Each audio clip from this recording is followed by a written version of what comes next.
Kepada Ibu Yulia, saya persilahkan.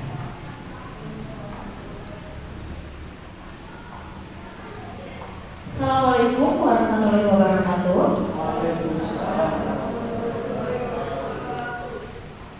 Terima kasih kepada Bapak Ibu Gubernur Dki Cianjur yang telah meluangkan waktunya.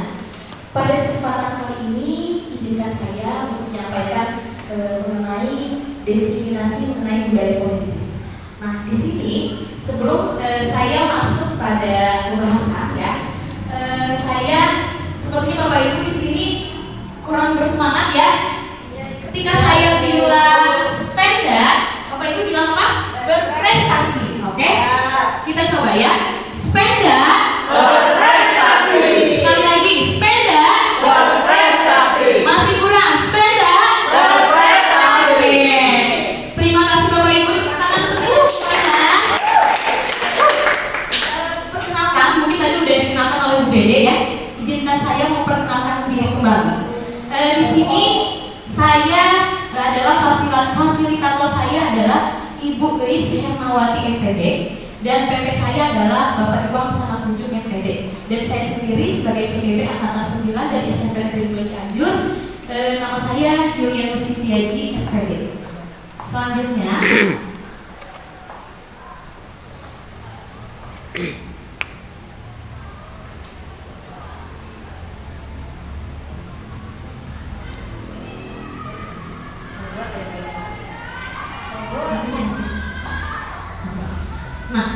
apa saja yang akan saya sampaikan pada kesempatan kali ini? Di sini konsep inti budaya positif itu yang pertama adalah perubahan paradigma belajar. Selanjutnya disiplin positif, motivasi perilaku manusia, dan ada nilai-nilai kebajikan. Ada juga kebutuhan dasar manusia, posisi kontrol guru, keyakinan kelas, dan adanya segitiga restitusi. Pada pembahasan yang pertama, di sini adalah pembelajaran dengan paradigma baru. Apa sih paradigma baru di sini? Paradigma baru di sini berdasarkan pada prinsip berdiferensiasi. Apakah ada Bapak Ibu yang tahu bagaimana berdiferensiasi? Mungkin kita di sini ada yang pembelajarannya masih berpihak pada guru, ya, atau dengan satu metode saja atau satu arah, atau ada juga dengan metode yang berpihak pada murid.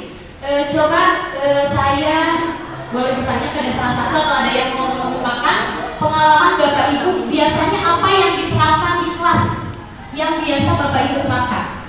Oke, mangga bisa.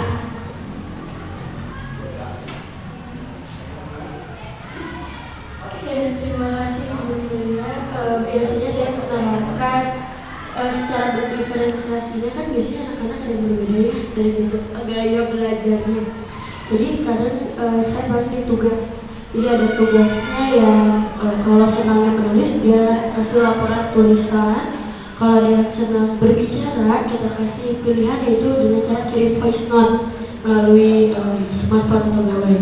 Lalu ada juga yang kalau sudah biasa tampil di depan kita kasih tugasnya untuk membuat video. Jadi anak-anak bisa memilih sesuai dengan kemampuan dan keinginannya mereka. Itu sih kalau saya. Terima kasih. Terima kasih. Terima kasih untuk Bu Irsa. Bu Irsa mengajar mata IPS ya, mata pelajaran IPS di kelas 7 ya. Nah, jadi yang biasa Bu Irsa terapkan ternyata sudah pembelajaran berdiferensiasi. Nah, mudah-mudahan kita semua bagi yang belum menerapkan pembelajaran berdiferensiasi, kedepannya kita bisa belajar bersama sedikit demi sedikit. Yang asalnya pembelajaran berpihak pada guru, kita bisa menerapkannya dengan pembelajaran yang berpihak pada murid. Nah, selanjutnya di sini apa sih tujuan dari pembelajaran berdiferensiasi ini? Tujuannya adalah di sini untuk memenuhi atau mewujudkan profil pelajar Pancasila. Ada yang tahu profil pelajar Pancasila itu ada berapa elemen dan bisa menyebutkannya satu persatu? Ada 6 ya. Coba siapa yang masih ingat? Bu Dwi? Oke, mangga silakan Bu Dwi.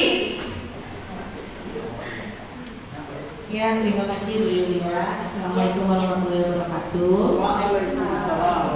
Tentunya Ibu dan Bapak di sini pasti sudah hafal ya, karena sekolah kita sudah sekolah pokoknya. Yang pertama saya awali bertakwa ya, pada Tuhan Yang Maha Esa. Yang kedua apa Bu Yusa? nalar kritis. Yang ketiga apa Bu Ade? Ya, apa gugum yang keempat? Mandiri. Yang kelima apa Ibu Riri?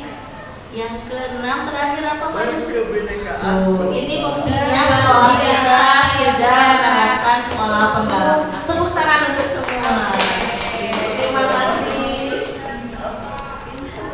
Terima kasih untuk Bu Dwi yang telah melakukan kolaborasi dengan baik ya dengan rekan sejawatnya. Ternyata di sekolah kita benar-benar sudah paham tentang profil pelajar Pancasila. Jadi masing-masing dari setiap guru menyebutkan elemennya ya. Nah selanjutnya kita akan masuk. Oke, tadi sudah disebutkan satu-satu ya. Ada beriman pertama kepada Tuhan Yang Maha Esa dan berakhlak mulia, berkebinekaan global, bergotong royong, kreatif, bernalar kritis dan mandiri.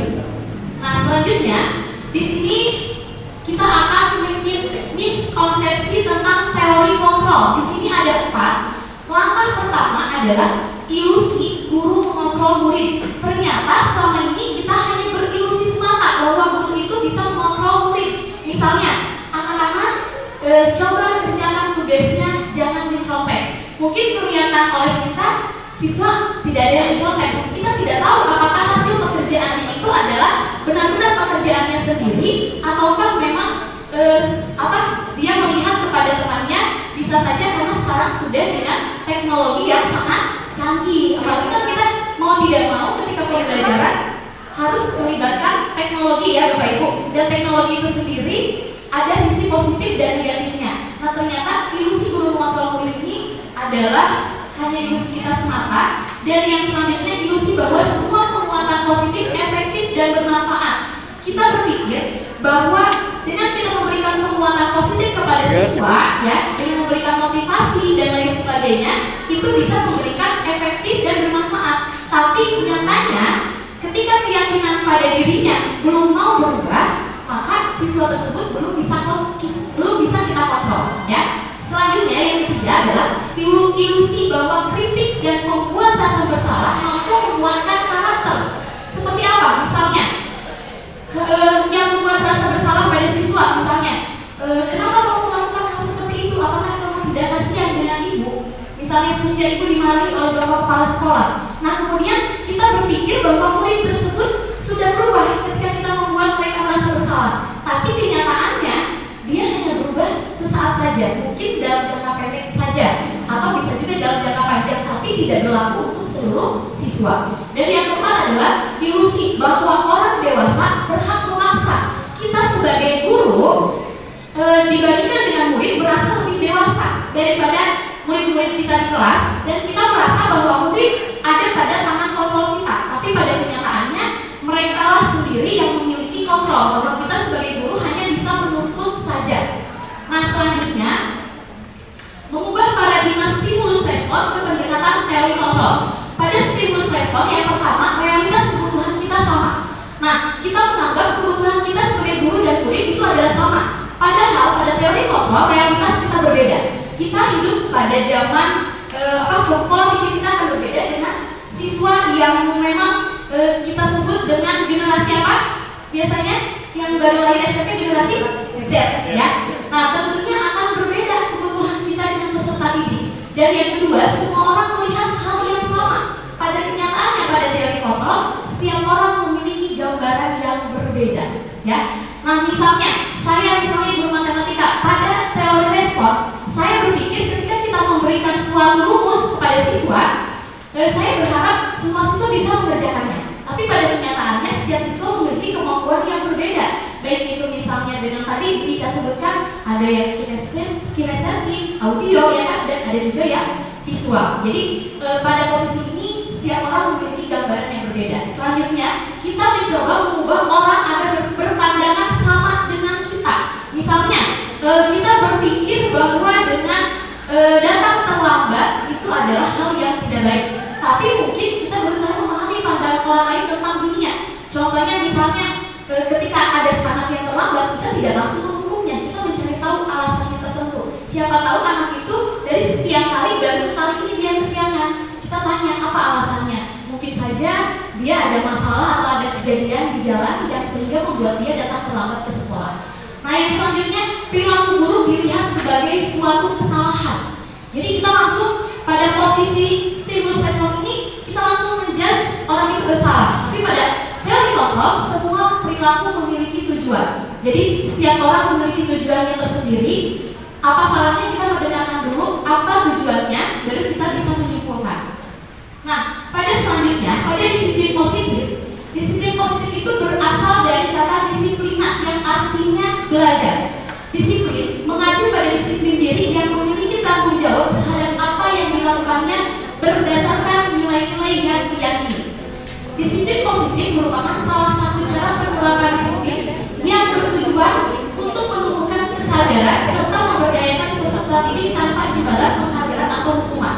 Bapak Ibu di sini yang di kelasnya masih suka memberikan penghargaan atau tidak atau reward, bahkan pada sebelum mereka belajar ini ya, penghargaan atau reward itu sendiri, saya sendiri masih suka memberikan penghargaan pada siswa. Misalnya siswa yang atau kelompok yang duluan mengerjakan, silakan ke depan.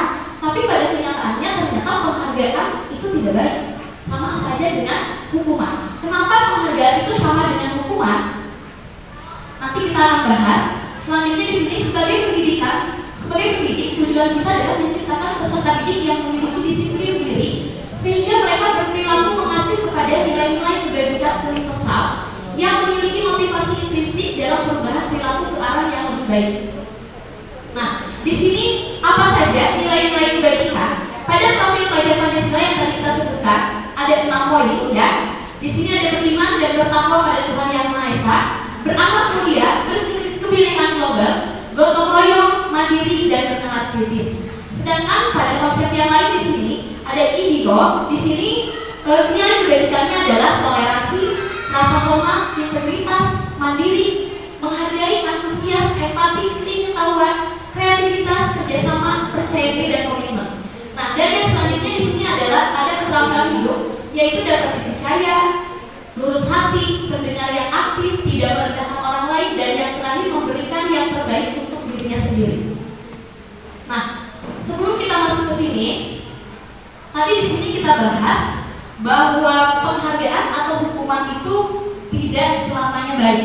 Nah, kenapa penghargaan atau hukuman itu sama saja? Karena contohnya di kelas, ketika kita misalnya memberikan penghargaan kepada kelompok 2 yang mengerjakannya lebih awal, ya, otomatis di sini siswa yang mengerjakannya lebih awal itu akan dicemburui oleh teman-temannya yang lain, ya, sehingga mungkin temannya yang jealous itu bisa sampai tidak tanya dengan temannya. Kalau misalnya dari Indonesia, dia mentang-mentang bisa ke depan terus, ya kan? Nah, mungkin setelah kita menganggapnya itu adalah hal biasa saja, tapi ketika selesai pembelajaran kita, mungkin ada efek-efek tertentu dari penghargaan itu sendiri. Timbullah kecemburuan dari teman-temannya yang lain. Jadi tidak selamanya bahwa penghargaan itu baik. Jadi penghargaan bisa dikatakan sebagai hukuman. Nah, selanjutnya di sini, nah, ada 5 kebutuhan dasar manusia. Apa saja? Kita sebagai guru, sebagai pendidik, tentunya harus mengetahui 5 kebutuhan dasar ini. Apakah sudah dipenuhi oleh peserta didik kita? Misalnya di kelas ada yang tidak konsentrasi belajarnya, kita tidak bisa menjelaskan langsung, kenapa kamu tidak belajar, langsung dimarahi. Tapi kita harus cari tahu dulu bagaimana kondisi dia di rumah. Apakah poin pertama bertahan hidupnya sudah dipenuhi? Yang pertama yaitu adalah makanannya, apakah dia sudah sarapan dengan baik? Terus selanjutnya pakaiannya, bagaimana, apakah terpenuhi? Dan tempat tinggalnya apakah layak atau tidak? Dan selanjutnya keamanannya bagaimana? Rasa amannya, apakah dia dibully oleh teman-temannya di sekolah atau di sekitar rumahnya? Dan bagaimana kondisi kesehatannya? Kita tidak tahu apakah kondisi anak tersebut semalam gagal merawat ibunya di rumah sakit atau bagaimana. Kita sebagai pendidik tentunya harus tahu bagaimana latar belakang siswa. Selanjutnya ada poin yang kedua adalah kasih sayang dan rasa diterima. Pada poin ini rasa diterima, dipedulikan, berbagi, kerjasama, menjadi bagian dalam kelompok. Misal, Bapak Ibu pernah mengalami pembagian kelompok, kemudian salah satu siswa ada yang protes, Bu, saya tidak masuk kelompok dengan yang si A atau si B, ya kan? Mungkin ketika anak tersebut berbicara, saya tidak masuk kelompok, dia tidak merasa bersalah, tapi pokoknya tidak masuk kelompok aja. Tapi siswa yang disebutkannya si A-nya, dia merasa saya tidak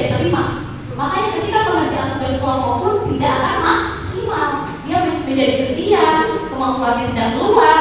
Nah ini adalah kebetulan kasih sayang dan rasa diterimanya tidak ada atau dia tidak mendapatkannya. Selanjutnya penguasaan.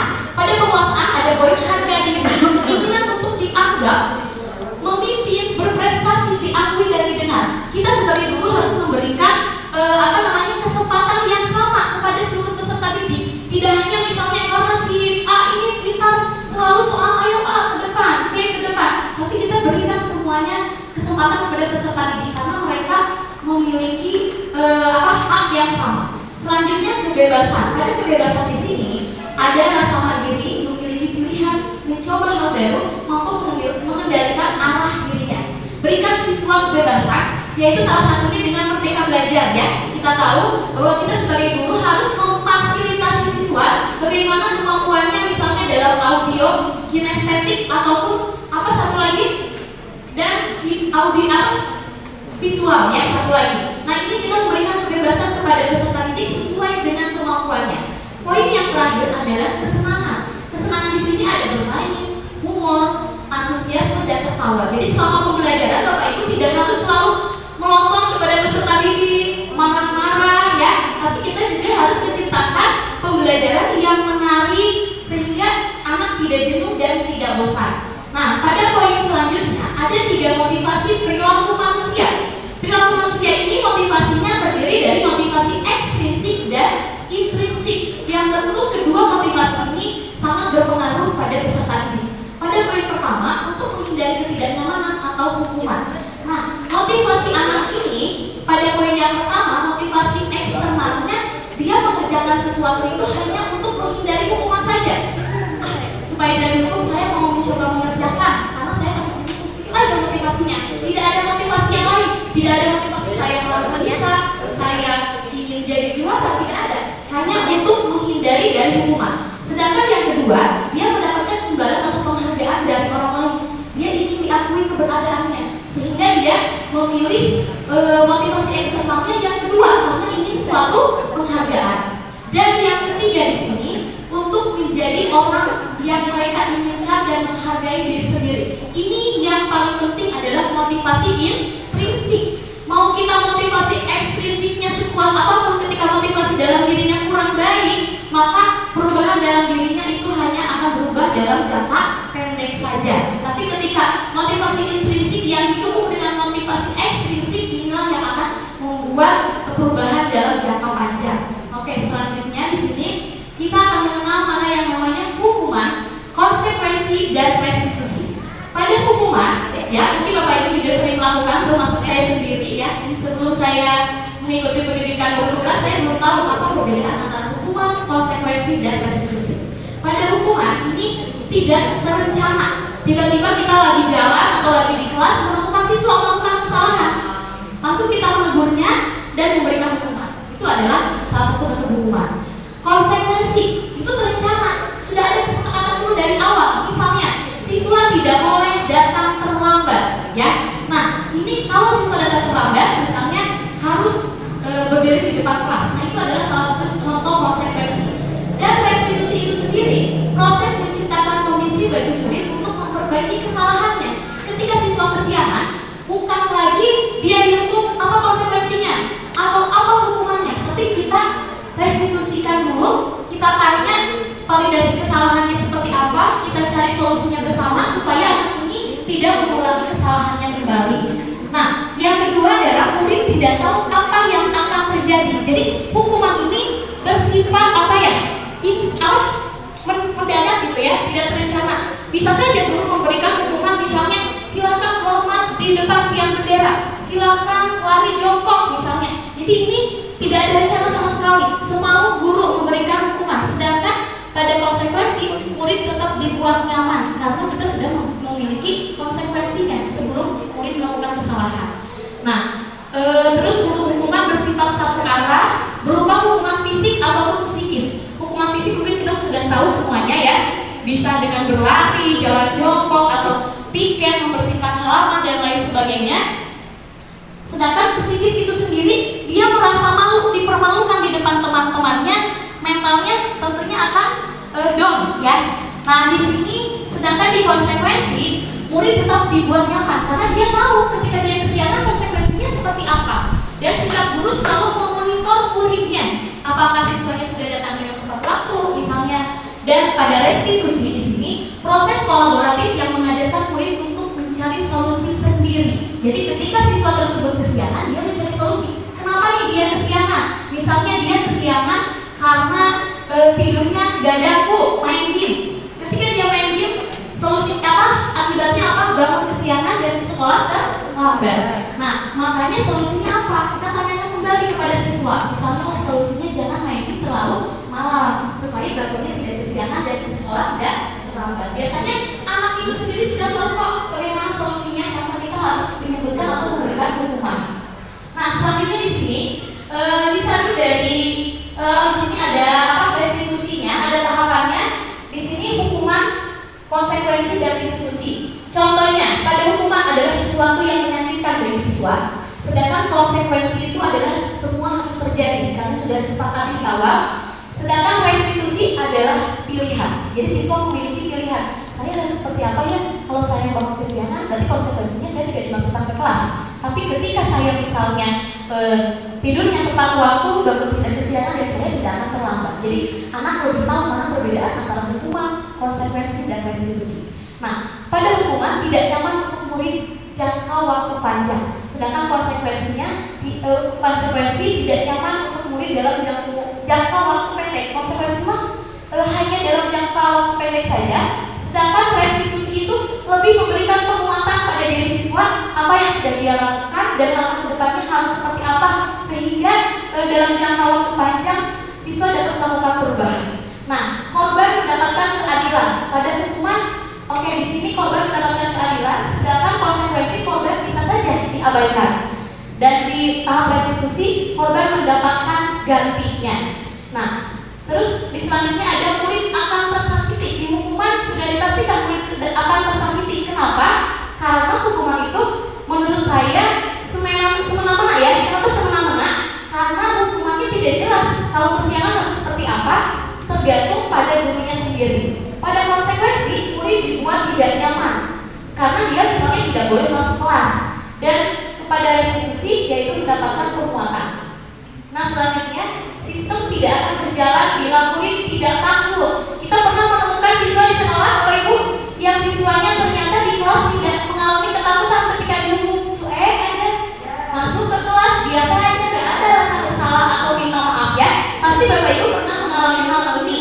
Nah, pada konsekuensi membantu penerapan mengikuti peraturan dalam masyarakat. Mau tidak mau anak harus mengikutinya. Dan pada restitusi fokus pada pemecahan masalah dalam jangka waktu panjang. Dan yang terakhir, murid akan membenci peraturan. Lama-lama pasti ada saja siswa yang melanggar peraturan sekolah. Tentu ya, tentang ini. Sedangkan pada konsekuensi murid lebih menghormati peraturan yang tersepakati. Di restitusi murid menghormati dirinya dan orang lain tanpa dia terbebani. Nah, ini masih banyak lagi, ada negatifnya, ada netralnya, ada positifnya juga. Contoh negatifnya, awas kalau dilakukan lagi ya, nanti awas kamu. Jadi ada pengancaman di sini. Sedangkan netral, lakukan apa yang saya katakan. Ada positifnya, apakah ini hal yang sesungguhnya? Nah, ini masih banyak contoh-contoh lainnya, ya. Nah, di sini dihukum oleh penghargaan yang tadi saya katakan saat kita berulang kali menjanjikan hadiah kepada anak-anak agar berperilaku bertanggung jawab, atau kepada seorang murid agar mempelajari sesuatu yang baru, atau kepada seorang karyawan agar melakukan pekerjaan yang berkualitas. Kita sedang berasumsi mereka tidak dapat melakukannya, atau mereka tidak akan memilih melakukannya. Jadi mereka melakukannya itu bukan hanya karena kesadaran, tapi karena takut akan hukuman atau karena inginnya hadiah. Nah, di sini ada pendapat ya, di sini bahwa penghargaan atau hukuman adalah cara-cara mengontrol perilaku seseorang yang menghancurkan potensi untuk pembelajaran sesungguhnya. Idealnya, tindakan belajar itu sendiri adalah penghargaan yang sesungguhnya. Jadi, belajar yang baik itu adalah keinginan atau motivasi intrinsik dari siswa itu sendiri. Nah, selanjutnya kayaknya Bapak Ibu udah ngantuk ya. Kita coba sedikit dulu ya Bapak Ibu.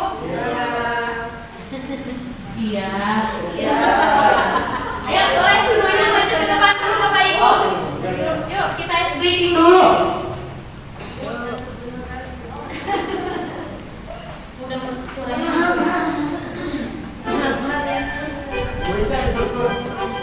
depan boleh sama 1, 2, 3. Guru tari di sini.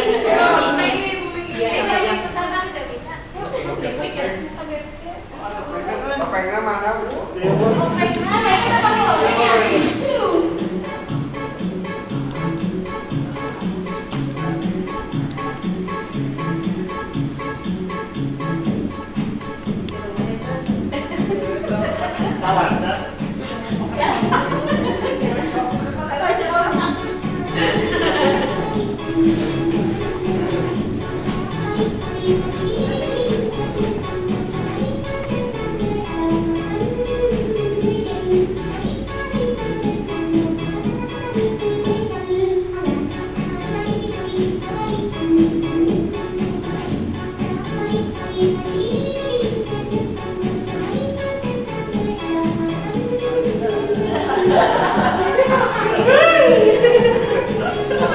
Iya, Bima tiupnya terpanjang.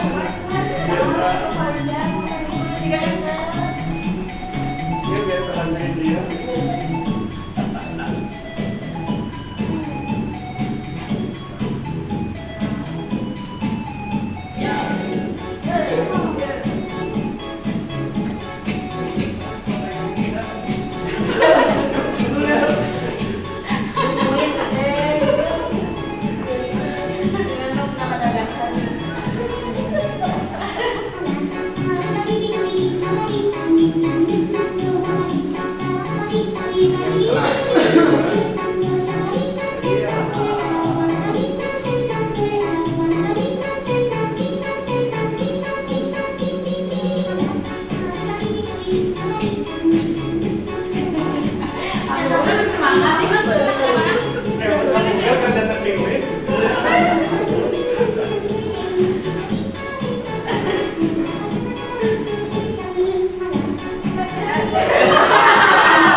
Saya buka topeng.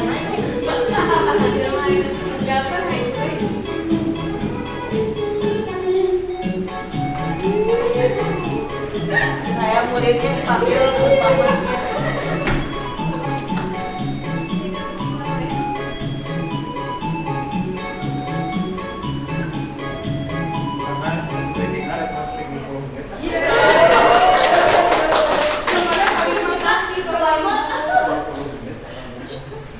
Menit pas senang.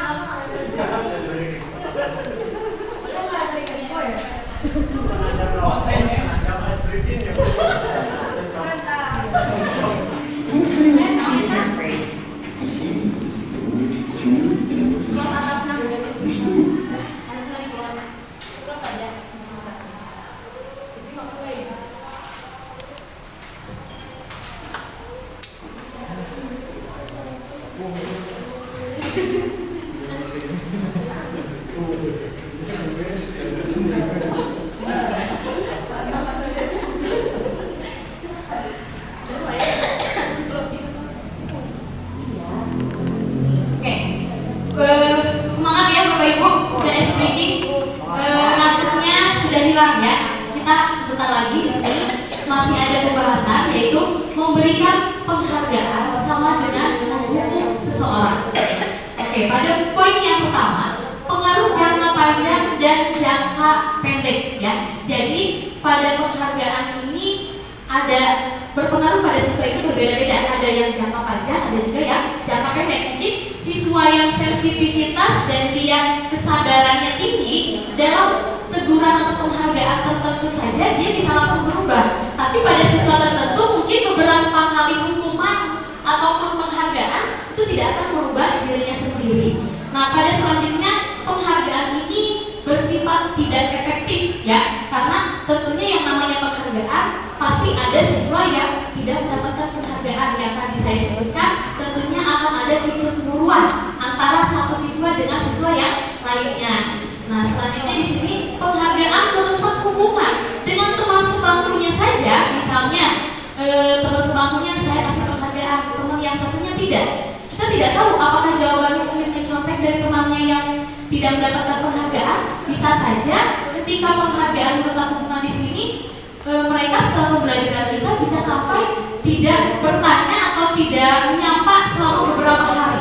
Nah, selanjutnya di sini penghargaan mengurangi ketepatan. Maksudnya di sini adalah karena siswa biasanya penghargaan itu dituntut untuk cepat mengerjakan, sehingga mereka tidak memeriksa kembali, oh iya jawaban saya udah betul atau salah ya. Terutama dalam pelajaran saya ya, matematika yang penting ketika batu ke depan, orang lain ke depan, saya juga harus ke depan nih. Nah, mereka tidak memperhatikan apakah jawabannya sudah sesuai atau tidak.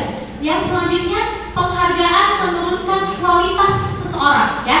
Dan jadi dari segi kualitasnya itu sendiri, karena yang ditargetkannya adalah penghargaan, bukan kemampuannya, maka yang penting adalah kualitasnya tidak diperhatikan, yang penting beres aja ya.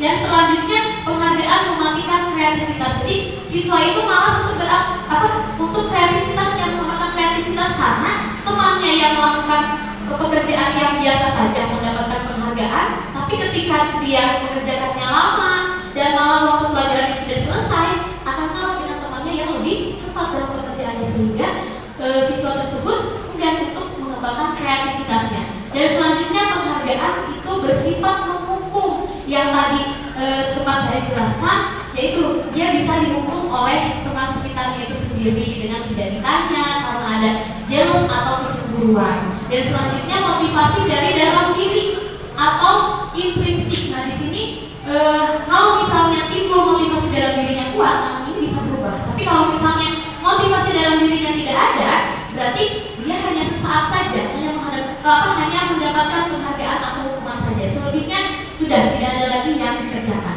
Nah selanjutnya di sini restitusi, sebuah pendekatan untuk menciptakan disiplin positif. Nah kita akan mengenal apa itu restitusi. Mungkin Bapak Ibu ada yang kurang mendengar di luar sana. Bagi yang belum, mungkin ini adalah ilmu baru bagi Bapak Ibu. Saya akan berbagi sedikit proses menciptakan kondisi bagi murid untuk memperbaiki kesalahan mereka, sehingga mereka bisa kembali kepada kelompok mereka dengan karakter yang lebih kuat.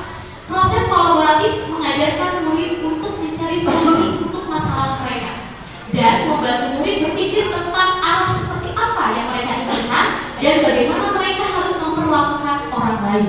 Membantu murid menjadi lebih memiliki tujuan, disiplin positif, dan memulihkan dirinya sendiri setelah berbuat salah. Tujuannya menjadi orang yang menghargai nilai-nilai kebajikan yang ia percayai.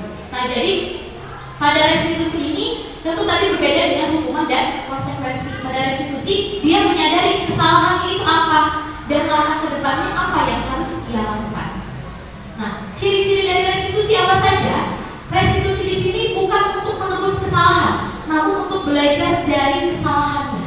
Ya, jadi bukan kamu kesiangan silakan lari, silakan kamu keluar kelas, bukan. Tapi dia untuk belajar dari kesalahannya seperti apa. Dan selanjutnya restitusi itu untuk memperbaiki hubungan dengan sekitarnya, baik itu dengan guru maupun dengan sesama rekannya. Dan selanjutnya restitusi adalah tawaran, bukan paksaan. Siswa di sini ditawarkan, misalnya silakan kamu apakah kedepannya apa yang akan kamu lakukan. Kalau kamu melakukan seperti ini, mungkin kamu akan kesiangan lagi. Tapi jika kamu berubah, mungkin kamu akan menjadi siswa yang lebih disiplin. Jadi siswa memilih kamu mau menjadi seperti apa kedepannya. Restitusi itu menuntun untuk melihat ke dalam diri. Menuntut, bukan menuntut ya Bapak Ibu. Kalau menuntut itu lebih ke mengalahkan. Kalau menuntut itu ada beban pada diri siswa. Dan selanjutnya restitusi mencari kebutuhan dasar yang mendasari tindakan. Jadi pada dasarnya tindakan itu adalah kurangnya kesadaran pada diri seseorang. Ketika dalam diri seseorang yang dia tidak memiliki kesadaran, tentunya kebutuhan dasarnya tidak terpenuhi. Selanjutnya restitusi diri adalah cara yang paling baik bagi peserta didik. Dan restitusi fokus pada karakter bukan tindakan. Yang kita harapkan di sini karena pada kurikulum Merdeka kita berfokus tadi pada 6 profil pelajaran Pancasila. Yang tentunya yang kita harapkan adalah perubahan karakter siswanya itu sendiri, yang pada akhirnya siswa atau peserta didik itu bisa menerapkan sifat-sifat atau 6 profil pelajar Pancasila. Dan restitusi itu adalah menguatkan siswa. Restitusi fokus pada solusinya kita cari bersama, bukan kita yang mengarahkan. Selanjutnya restitusi mengembalikan murid yang berbuat salah pada kelompoknya. Setelah dia tahu kesalahannya apa, setelah dia sadar, dia dikembalikan kepada kelompoknya atau kepada kelasnya. Tapi ketika dia kembali, dia sudah melakukan perubahan, ada kesadaran dalam dirinya. Nah, selanjutnya di sini ada 5 posisi kontrol Bapak Ibu. Nanti saya akan tampilkan contoh-contoh dari posisi kontrol. Kira-kira Bapak Ibu ada di posisi yang mana? Apakah penghukum atau pembuat merasa bersalah? Biasanya penghukum itu suka marah-marah ya Bapak Ibu ya. Kamu kenapa terlambat? Ya kan, suara kita juga buang-buang energi mungkin ya. Membuat merasa bersalah biasanya dilakukan dengan cara yang sangat halus, tapi bahasa Sunda namanya nyelkit ya Bapak Ibu. Kalau bahasa Sundanya merasa bersalah itu dia ngomongnya halus aja, tapi ke anaknya kena sampai dia, duh gara-gara saya nih. Jadi ada timbul rasa tidak enak pada anak. Ada yang ketiga teman, tapi teman ini biasanya akrab dengan siswa tapi kurang dihormati. Dan yang keempat itu lebih kepada pemantau. Pemantau itu hanya melihat saja, oh ini sudah baik atau tidak. Terus biasanya berdekatan dengan yang namanya konsekuensi. Kalau kamu sudah baik, konsekuensinya ini. Dan yang terakhir yang menurut saya yang harus kita upayakan, mudah-mudahan kita semuanya bisa berada pada posisi manajer. Kita saling berkolaborasi dengan teman-teman ya, kita rekan sejawat, kita saling berkolaborasi. Mudah-mudahan kedepannya kita semua bisa menerapkan posisi kontrol kita sebagai manajer. Nah, sebelum kita masuk ke situ, di sini ada beberapa kasus ya Bapak Ibu. Nah, contoh-contoh dari kasusnya.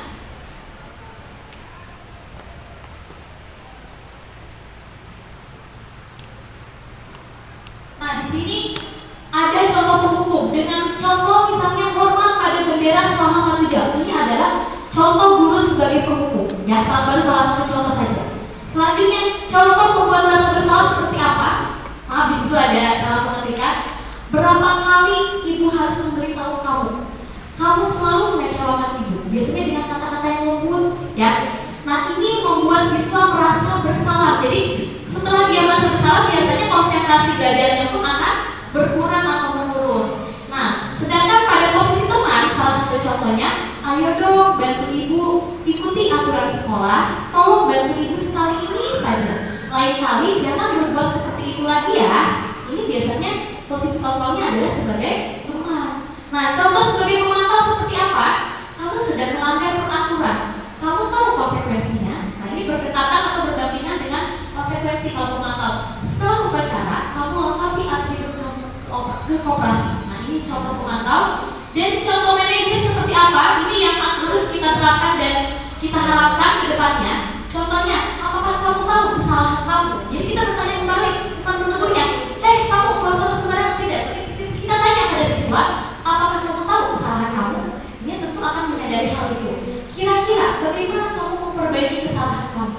Kemudian setelah itu kita tanyakan bagaimana cara solusinya dan apa rencana kamu menyelesaikan masalah ini. Nah, ini lebih ke posisi manajer. Mudah-mudahan ada 3 tahap ya yang nanti akan kita bahas. Nah, kemudian keyakinan kelas. Mengapa harus keyakinan kelas? Mengapa bukan kesepakatan? Kita kembali lagi.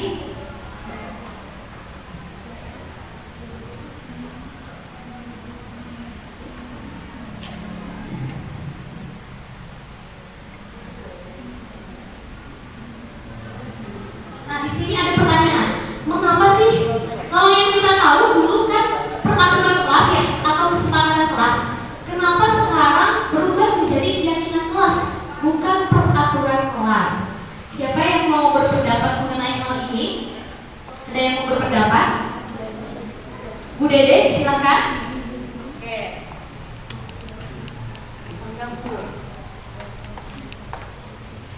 Ya, terima kasih Bu Yulia. Menurut saya, kenapa harus keyakinan kelas bukan peraturan kelas? Karena kalau keyakinan kelas itu lebih kepada keyakinan kita untuk melakukan sesuatu, sehingga nanti itu menimbulkan atau melahirkan suatu bentuk tanggung jawab untuk melakukannya. Sementara kalau peraturan kelas lebih kepada bersifat otoriter. Jadi kita harus seperti itu tanpa kita meyakini bahwa hal itu baik atau tidak untuk kita. Seperti itu. Terima kasih Bu Yulia. Terima kasih Bu Dede. Oke, ternyata pemahaman Bu Dede sudah tepat sekali ya. Oke, mau menambahkan? Boleh, silakan. Oke, terima kasih buat Bu Dede tadi. Mengapa keyakinan dibuat oleh guru misalnya ya, tidak boleh ini atau oleh beberapa pihak saja. Untuk tadi kata Bu Dede, sedangkan keyakinan kelas itu sendiri itu adalah sesuatu yang kita yakini dibuat bersama-sama. Nah, pembentukan keyakinan kelas itu seperti apa saja? Yang pertama bersifat abstrak, tidak ada aturannya. Silakan anak-anak misalnya membuat dalam bentuk sticky note, kita bagikan sticky note sama-sama, atau misalnya kalau misalnya memadai medianya bisa menggunakan jamboard ya, karena menggunakan sticky note-nya kita tempelkan di layar, kita lihat bersama-sama apa sih peraturan atau keyakinan yang ingin anak-anak buat. Kemudian berupa pernyataan universal, misalnya tidak datang terlambat, itu kan lebih kepada bukan keyakinan, peraturan ya, peraturan kelas. Berarti kalimat positifnya dibuat dalam bentuk pernyataan positif, datang tepat waktu. Nah, di sini adalah salah satu bentuk dari keyakinan kelas. Apa nilai dari universalnya adalah nilai disiplin. Nilai universal di sini misalnya contoh lain dari sikap menghargai. Silahkan Pak Dimas. Pak Dimas, sifat menghargai bisa memberikan contoh bagaimana keyakinan yang di kelas harus dibuat dari kalimat negatifnya dulu, kemudian diubah ke kalimat positif dari sifat universal menghargai teman di kelas. Oke, menghargai teman contohnya misalnya kenapa? Toleransi juga bisa ya kan? Nah, apa lagi? Tidak memotong pembicaraan ya kan? Banyak lagi. Jangan berbicara keras. Jangan berbicara keras, atau misalnya tadi yang mau ngomong itu misalnya ada temannya yang presentasi atau bapak ibu gurunya memberikan izin dulu pada moderatornya, baru ketika dipersilahkan baru dia berbicara. Nah, ini adalah salah satu contohnya. Sedikit saja agar mudah diingat. Jadi nggak usah banyak-banyak yang namanya keyakinan kelas. Misalnya ada 5 poin aja, nggak usah sampai 20 poin, apalagi sampai 50 poin ya. Yang penting anak ingat. Selanjutnya, semua warga kelas dilibatkan saat membuat keyakinan kelas. Tidak hanya guru atau HM atau perangkat kelasnya, tapi juga seluruh warga kelasnya ikut dalam pembuatan keyakinan kelas. Selanjutnya, ini adalah segitiga restitusi Bapak Ibu. Segitiga restitusi di sini adalah menstabilkan dulu identitasnya, distabilkan dulu. Kemudian setelah itu validasi tindakan yang salah. Kita memvalidasi dulu tindakan siswa yang dilakukan. Yang terakhir baru kita menanyakan keyakinan apa tidak sesuai dengan keyakinan yang mana. Nah, ini adalah pada segitiga restitusi. Mudah-mudahan kita bisa menerapkannya dalam dunia pendidikan. Ya. Nah, di sini menstabilkan identitas itu contohnya seperti apa saja? Berdasarkan prinsip membuat kesalahan adalah bagian dari proses pembelajaran. Contohnya, misalnya ketika anak berbuat salah, kita berkata berbuat salah itu wajar. Nah, ini adalah contoh kita menstabilkan identitas. Jadi tidak langsung dibentak anaknya, langsung distabilkan dulu. Berbuat salah itu wajar. Atau tidak ada manusia yang sempurna. Jadi seolah-olah kita itu berada pada posisi anak tersebut, ya, tidak menghakimi. Selanjutnya ibu atau bapak juga pernah melakukan itu. Nah, atau ibu bapak tidak mau mencari siapa yang salah, tapi ibu atau bapak ingin mencari solusi dari permasalahan ini. Biasanya anak ketika sudah distabilkan identitasnya, dia akan lebih tenang. Nah, setelah distabilkan identitas, kita masuk pada tahapan yang kedua, yaitu validasi tindakan yang salah. Nah, berdasarkan prinsip setiap perilaku berupaya memenuhi suatu kebutuhan tertentu. Apa saja, kamu pasti punya alasan mengapa kamu melakukan itu. Kita tanya dulu, ya, sudut pandang dari dirinya seperti apa.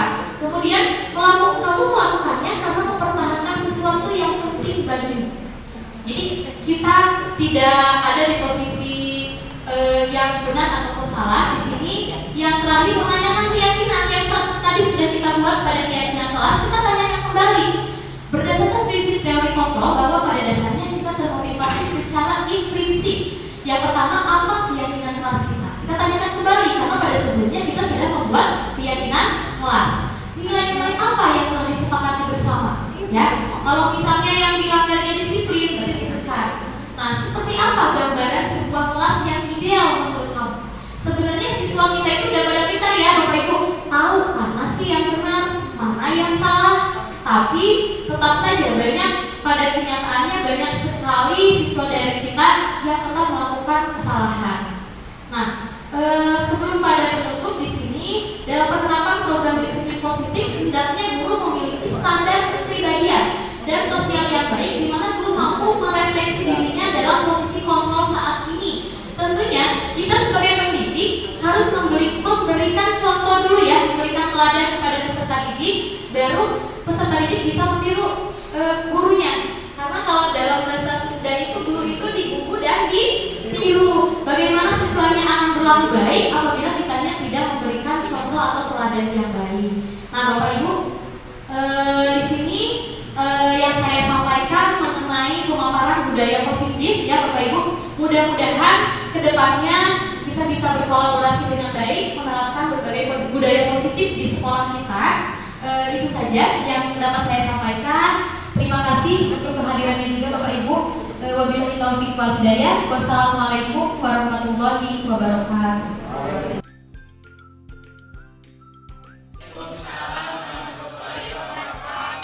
Pada hari ini kita sudah masuk pada proyek kedua ya. Minggu lalu kita melakukan apa? Pretest kan? Ada pretest yang Ibu share pada minggu lalu. Nah, pada minggu ini sebelum kita masuk pada tahapan proyek berikutnya, kita akan membuat kesepakatan kelas atau keyakinan kelas. Nah, masing-masing dari kalian pernah dengar bullying atau pernah mendengar atau pernah menyaksikan atau bahkan pernah melakukan bullying ya. Nah, daripada itu sebelum kalian masuk pada RK ini, nanti ada yang harus kalian kerjakan tentang pengalaman kalian. Mungkin kalian pernah melihat teman kamu atau saudara kamu dibully atau ada perkataan atau tindakan yang tidak mengenakan dari orang lain. Itu ditulis nanti di buku proyeknya masing-masing. Tapi sebelum masuk ke sini, kita akan membuat kesepakatan dulu, ditulis di stiker notnya masing-masing. Nanti ditempel di sini ya. Silakan selapin mungkin, tidak usah berdasarkan absen, silakan jangan keluar boleh tempel di sini. Atau misalnya di atau di bawah. Yang penting tidak menumpuk daripada jawaban temannya, ya. Nah, selanjutnya di sini kira-kira ada yang bisa memberikan contoh nggak? Contoh yang baik. Kami bersama sepakat dan yakin untuk apa nih? Contoh yang baiknya. Contoh kalimat deh misalnya. Untuk biar tidak ada bully, kalau di sana kan kesepakatan kelasnya tidak boleh membuang sampah, ya kan? Nah, sedangkan di sini kan tentang bullying. Kira-kira dari kesepakatan kelas seperti apa? Ada yang mau mencontohkan satu nggak? Takutnya ada teman yang lainnya benar-benar buku nggak paham apa yang harus saya tulis di sini. Ada yang mau memberikan contoh satu orang saja atau dua orang? Contoh aja. Sok, siapa yang mau ajukan tangannya? Eja, coba coba Eja. Contohnya apa aja? Sebutkan kalimatnya. Penyebutan salah. Bahasa Indonesia. Apa? Gak boleh nyebutin nama orang tua. Oke, nggak boleh. Kata tidaknya boleh diganti dengan kalimat positif. Jangan. Berarti menyebut nama orang tua itu berkata apa? Baik atau tidak? Ya, Oke. ya, baik. Berarti di sana ditulis saja berkata hal yang baik. Ya. Jadi kalimatnya diganti, bukan dengan kalimat yang negatif. Biasanya kan kalau negatif itu misalnya jangan membuang sampah kalau tentang kebersihan. Tapi kalimat positifnya buanglah sampah pada tempatnya. Jadi usahakan kalimat yang kalian tulis itu adalah kalimat yang positif. Tapi ajakan. Misalnya, apalagi ada yang bisa memberikan contoh? Contoh lagi ada apa? Apa Rizka? Ada yang mau memberikan contoh?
Baik itu tidak hanya dalam ucapan, tapi juga dalam tindakan. Ya. Oke. Berperilaku baik dengan sesama teman. Kesimpulan.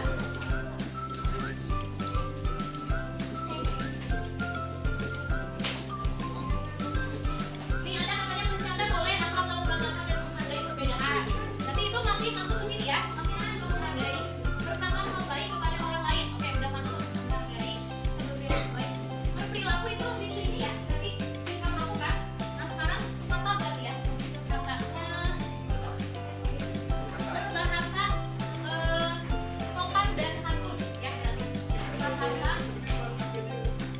menghargai teman dan guru. Itu masuk ya ke poin nomor 2. Bicara sopan masuk tidak cuek dan tidak cuek dan membantu teman yang kesulitan katanya. Berarti kalimat positifnya apa ya? Oh selalu memberi Contekan kepada teman. selalu memberikan senyuman katanya. Nah jadi wah Judas berarti memberikan senyuman kepada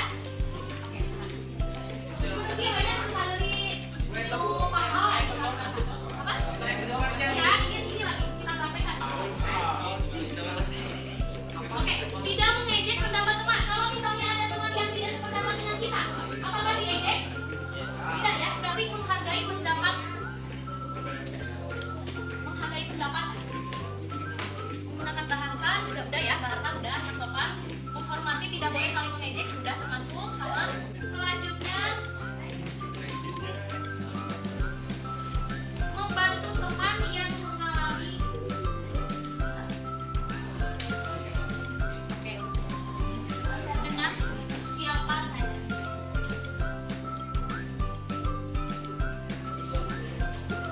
Oke, tidak boleh bercanda berlebihan maksudnya kemana ya?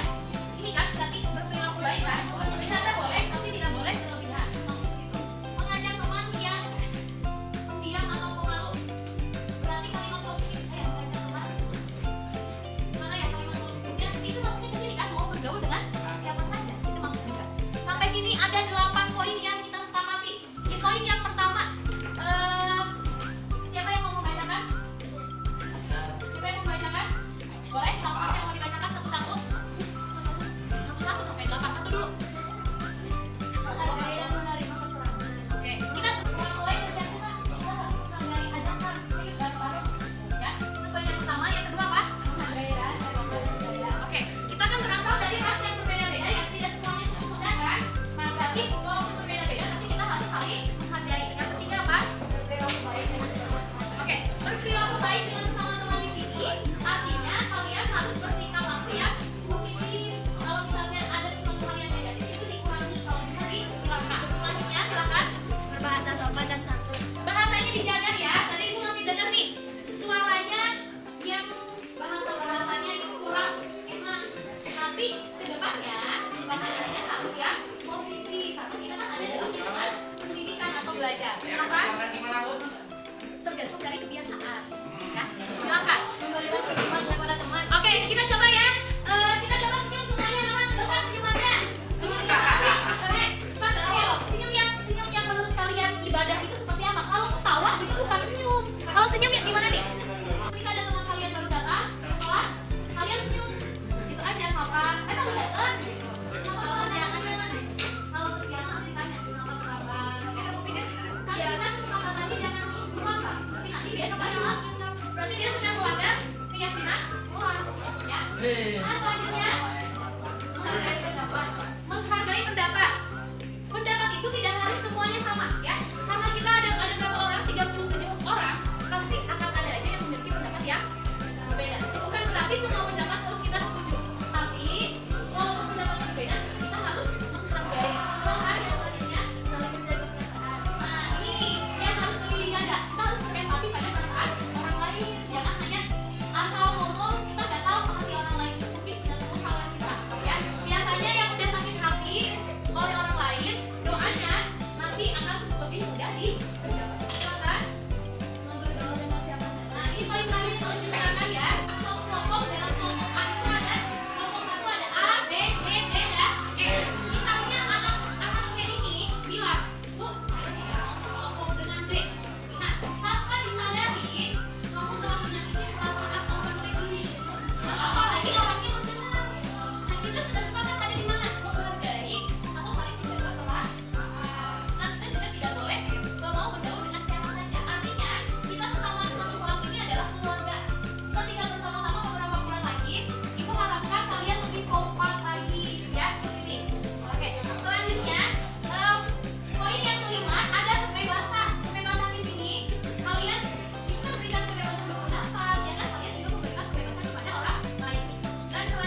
sebentar sambil buku Masya nulis ya. Di sini Askia sini Askia ke depan. Askia nulis ini. Ada pertanyaan di sini ya. Ada 8 poin saja ya. Nah ini pertanyaannya sama Askia ditulis dulu di sini. Kalian tulisnya di buku project yang tidak membawa berarti di kertas lembar. Pertanyaan yang pertama yang ditulis Askia. Masalah antar siswa yang terjadi di sekolah.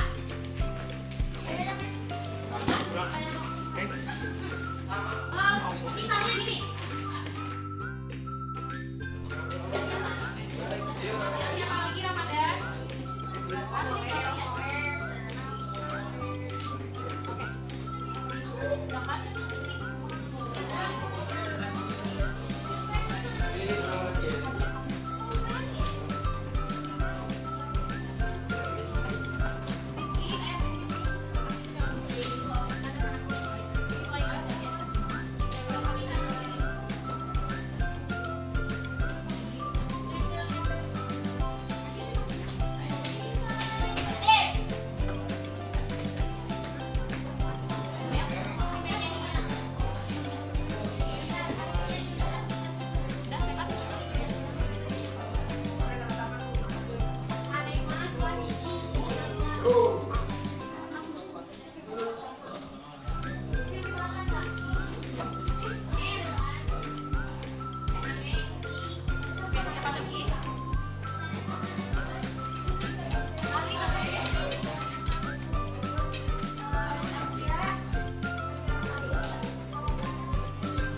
Silakan siapa lagi?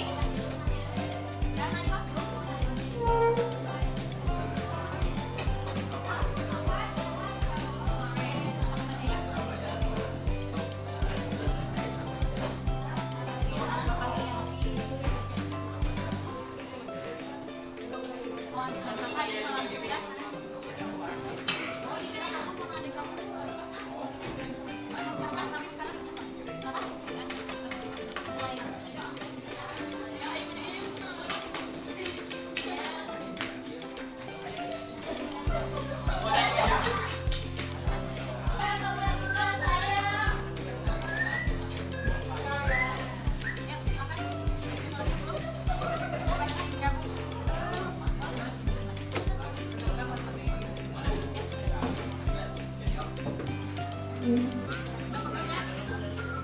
Tas.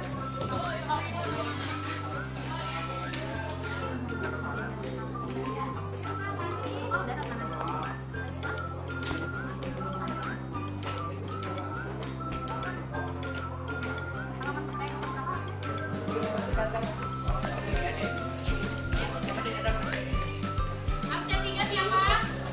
Adik.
Jangan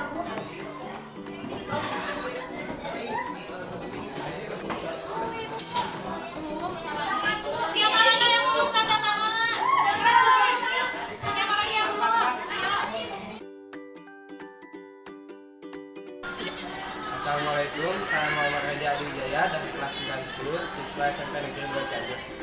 Bagaimana perasaan kamu ketika melakukan pembuatan keyakinan kelas? Sangat senang karena semua orang dapat mengemukakan pendapatnya untuk membuat keyakinan kelas. Menurut kamu, apakah pembuatan keyakinan kelas itu penting? Sangat penting karena untuk membuat kelas menjadi lebih nyaman. Perkenalkan, nama saya Jania Mutiara Agung, kelas 910. Bagaimana perasaan kamu ketika melakukan pembuatan keyakinan kelas secara bersama-sama di kelas? Saya sangat senang karena saya bisa mengemukakan pendapat saya dengan bebas. Menurut kamu, apakah pembuatan keyakinan kelas itu penting? Sangat penting karena dengan keyakinan kelas akan menjadi lebih terarah.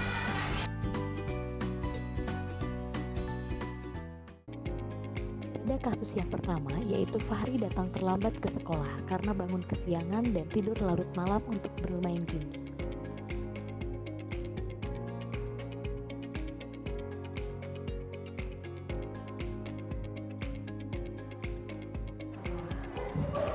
Apa kabarnya Fahri? Alhamdulillah baik Bu. Oke. Kamu tahu nggak kenapa dipanggil ke sini? Belum tahu. Jadi ibu mendapatkan laporan dari salah satu guru bahwa ternyata Fahri itu datang terlambat ketika masuk kelas. Oh iya Bu, tadi sebenarnya Pak itu kesiangan, begadang-begadang, Oke. main game. Nah, oke, setiap orang itu pasti pernah melakukan kesalahan, tapi kedepannya jangan diulangi lagi, ya, jangan terus berulang. Menurut Fahri, apa sih manfaat dari main game ini? Ada Bu, manfaatnya adalah untuk menghilangkan stres dan memberikan kesenangan buat diri sendiri. Oh gitu, oke. Kesenangan seperti apa? Misalnya kalau udah menang nih gamenya, kamu ada kesenangan seperti apa ketika menang main game? Nah kalau misalnya udah menang nih sekali, biasanya kecanduan buat main terus sampai lupa waktu. Oke, kalau misalnya kalah main game, gimana? Makin pusing lagi. Pusing lagi. Nah, setelah oke, ibu paham ya apa maksud kamu. Kalau begitu, kamu jadi terlambat datang ke sekolah ketika kamu terus-terusan main game, gadang, akhirnya bangun kesiangan, itu mengakibatkan kamu terlambat masuk kelas. Nah, menurut kamu main game itu baik atau tidak? Enggak. Kenapa alasannya? Karena jadi bergadang, terus bangunnya jadi terlambat. Nah, kalau udah terlambat bangunnya jadi apa? Kesiangan. Kesiangan ke sekolahnya. Oke. Terlambat ke sekolah ini apakah sudah sesuai dengan keyakinan kelas kamu? Belum. Tidak sesuai ya? Ya. Kenapa? Karena saya nggak bisa menghargai waktu. Oke, tidak bisa menghargai waktu. Nah, sekarang selain tidak bisa menghargai waktu, kamu jadi apa nih? Jadi sering bergadang, Ya kan? Waktu tidurnya juga jadi. nggak teratur. Nah, di sini setelah kamu timbul kesadaran dalam diri kamu, kedepannya kamu bakal terus main game atau bagaimana? Enggak sih, harusnya jadi lebih bisa menghargai waktu lagi. Oke, alhamdulillah sekarang sudah tumbuh kesadaran diri dalam diri kamu. Mudah-mudahan kejadian ini tidak terulang ya. Mudah-mudahan Fahri juga menjadi pribadi yang lebih baik lagi dan menjadi anak yang sukses. Semangat ya. Semangat. Oke, semangat kembali ke kelas ya. Assalamualaikum warahmatullahi wabarakatuh. Saya Muhammad Fahri Febian dari kelas 910. Saya siswa SMP Negeri 2 Cianjur. Saya merasa malu dan takut untuk dihukum karena terlambat. Tapi setelah saya berdialog dan berbicara kepada wali kelas saya, yaitu Bu Yulia, saya merasa tersadar betapa pentingnya menghargai waktu dan saya akan merasa lebih disiplin untuk selanjutnya. Pada kasus yang kedua, Kansa merasa kesal dan marah sehingga memukul pintu dan menggebrak meja kelas karena merasa teman-temannya tidak menghiraukan kebersihan kelas.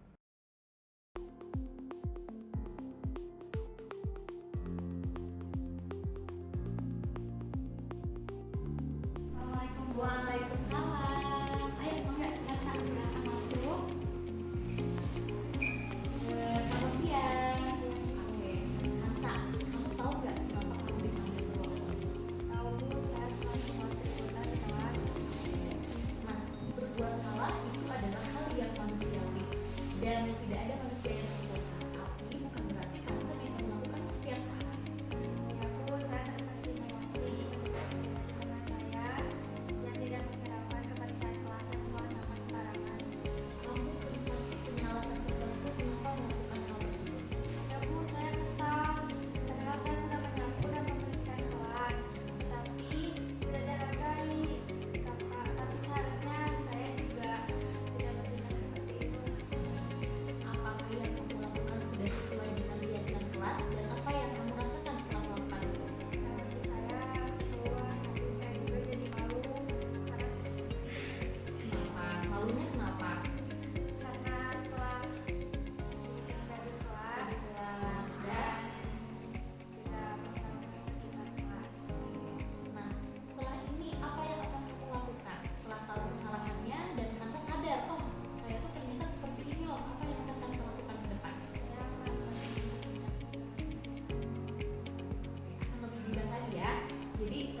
but don't despair and never lose hope.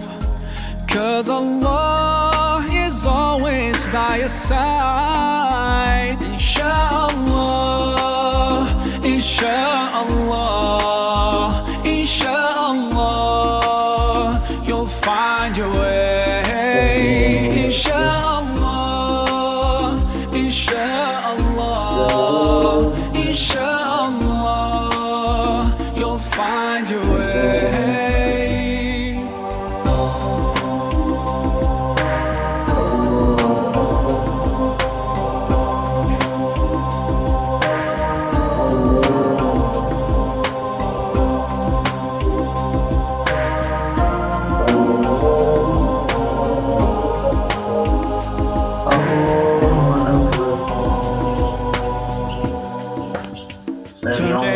But don't despair and never lose hope. 'Cause Allah is always by your side. Inshallah, inshallah, inshallah, you'll find your way. Inshallah, inshallah, inshallah, you'll find your way. Assalamualaikum warahmatullah. Assalamualaikum warahmatullah. Salam dari hikmah. Allahu Akbar.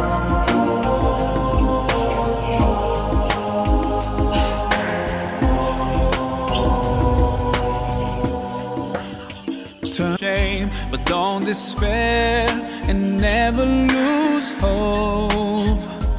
'Cause Allah is always by your side. Inshallah, inshallah, inshallah, you'll find your way. Inshallah, inshallah, inshallah, you'll find your way.